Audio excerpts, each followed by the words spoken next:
Well, now to the race for the White House, and some new fundraising filings show that former President Donald Trump still has a hold on the Republican Party.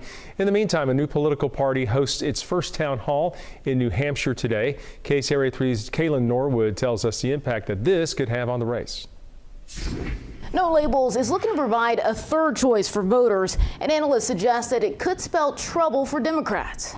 The top GOP contenders for president raking in millions to fund their campaigns. Former President Donald Trump leading the pack and Ron DeSantis behind him, leaning on his success as governor. In Florida, we do make bold promises, but we over-deliver on our promises. But who some see as the leading alternative to Trump, already cutting staff. DeSantis is really having his problems in terms of spending through his money very quickly and trying to get traction in the appearance that he may have peaked too early. For Democrats, President Biden with a comfortable fundraising lead over his closest rival, Robert F. Kennedy Jr.